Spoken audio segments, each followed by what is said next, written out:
کہتے ابن قیم رحمۃ اللہ علیہ یہ ایسا گناہ ہے، بغیر علم کے دین کے بارے میں بولنا ایسا گناہ ہے کہ اللہ نے کبھی اس کو حلال نہیں کیا ہے۔ آپ جانتے ہیں جو حرام چیزیں ہیں اللہ نے ضرورت کے وقت اسے حلال کیا ہے، جیسے مردار ہے، اللہ سبحانہ و تعالیٰ نے مرے ہوئے جانور کا گوشت حرام کیا ہے، لیکن اللہ کہتا ہے الا ما اضطررتم الیہ، کہ اگر کسی آدمی کو جان کا خوف ہو، اسے لگتا ہے کہ وہ زندہ بچے گا نہیں جب تک وہ کچھ کھائے گا نہیں، اس کے پاس کھانے کے لیے صرف مردار جانور ہی ہے، تو شریعت کہتی ہے کہ آپ مرے ہوئے جانور کو کھا سکتے ہو اپنی جان بچانے کے لیے۔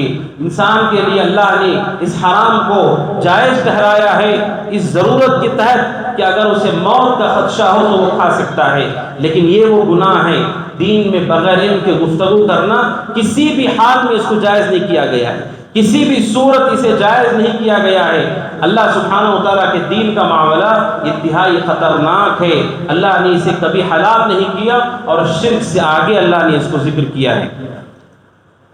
اور یہ جو گناہ ہے بغیر علم کے گفتگو کرنا، اس میں کیا کیا نقصانات پائے جاتے ہیں۔ جو بھی آدمی کہتا ہے، چاہے چھوٹی سے چھوٹا معاملہ ہو، بڑے سے بڑا معاملہ ہو، دین کے حوالے سے، مثال کے طور پر لوگ کہتے ہیں ایسا عمل کرو گے تو تمہارے گھر میں برکت ہوگی، یہ عمل کرو گے تو تمہارے گھر سے برکت ختم ہو جائے گی، نحوست داخل ہو جائے گی۔ یا اس سے آگے بڑھ کر کوئی کہتا ہے یہ عمل تمہیں جنت میں پہنچا دے گا، یہ عمل تمہیں جہنم سے بچا لے گا۔ کوئی بھی بات چھوٹی سے چھوٹی ہو، بڑی سے بڑی بات ہو، جب کوئی آدمی کہتا ہے اس کا لازمی معنی کیا ہوتا ہے جانتے ہیں؟ یہ اللہ سبحانہ و تعالیٰ پر تہمت ہے، الزام ہے کہ اس کے اوپر آپ ایسی بات کہہ رہے ہیں جو اس نے نہیں کہی۔ آپ دنیاوی زندگی میں دیکھیں کوئی آدمی میرے بارے میں آپ سے آ کر کوئی ایسی بات کہے جو میں نے کبھی نہیں کہی ہے، اور مجھے پتہ چلے گا تو کیا میں اسے قبول کروں گا کہ کوئی آدمی میرے بارے میں ایسی بات کہہ رہا ہے جو میں نے کہی نہیں ہے۔ جب دین کے بارے میں آپ کہتے ہیں اس سے برکت آتی ہے، اس سے فائدہ ہوتا ہے، اس سے خیر و برکت ہوتی ہے، رزق میں ترقی ہوتی ہے، شفا یابی ہوتی ہے، تو آپ نے اللہ پر ایسی بات کہہ دی جو اس نے کبھی نہیں کہی ہے۔ اور دوسرا، بندوں سے اس کا تعلق ہوتا ہے، آپ نے بندوں کے ساتھ ظلم کیا، انہیں ایسے کام میں لگایا جس کا انہیں کبھی فائدہ نہیں ہوگا۔ لوگ آج دیکھیے خیر و برکت کے لیے کیا کچھ کر رہے ہیں، وہ خیر و برکت کبھی انہیں نہیں ملے گی۔ آپ نے بندوں پر ظلم کیا، ایسے کام میں انہیں لگایا کہ اس کا انہیں کوئی فائدہ نہیں ہوگا، آپ نے بندوں کے ساتھ بھی ظلم کیا۔ نمبر 3، جب آپ نے کوئی بات کہی، آپ نے اللہ سبحانہ و تعالیٰ کے دین میں اضافہ یا کمی کر دی، اللہ کے دین کو بدلنے کی کوشش کی۔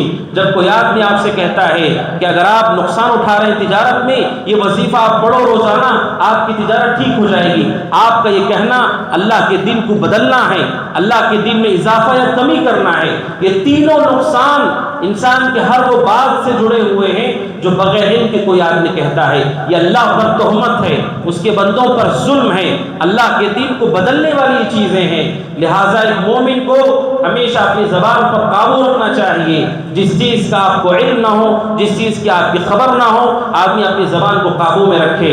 بغیر علم کے اندازہ کرتا ہے کوئی، بغیر یقین اور تحقق کے کوئی بھی بات لوگوں میں کہتا ہے، چاہے وہ حدیث کی بات ہو، چاہے وہ قرآن کی بات ہو، تو ایسا شخص اپنے آپ کو خطرے میں ڈالتا ہے۔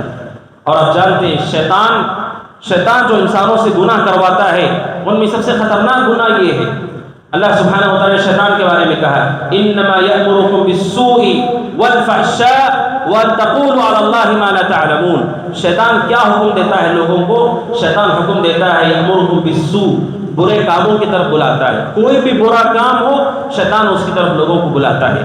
کہا والفحشاء، اس سے بدتر کی طرف بلاتا ہے، بدکاری اور بے حیائی کی طرف بلاتا ہے، اور اس سے بدتر کام کی طرف بلاتا ہے کہ کیا ہے وہ کام؟ وَأَن تَقُولُوا عَلَى اللَّهِ مَا لَا تَعْلَمُونَ، کہ تم بغیر علم کے اللہ کے دین میں بات کرو، بغیر علم کے اللہ کے دین میں گفتگو کرو۔ یہ شیطان کی دعوت ہے۔ جو شخص بغیر علم کے دین میں گفتگو کرتا ہے وہ شیطان کا متبع ہے، اس کے راستے پر چل رہا ہے، اس کے بتائے ہوئے نہج پر وہ چل رہا ہے، وہ اللہ سبحانہ و تعالیٰ کے صراط پر نہیں ہے، اللہ کے راستے سے بھٹک گیا۔ جو آدمی اللہ کے دین میں ایسی بات کہتا ہے جو اس کے دین میں ثابت نہیں ہے یا اس کے دین میں آئی نہیں ہے۔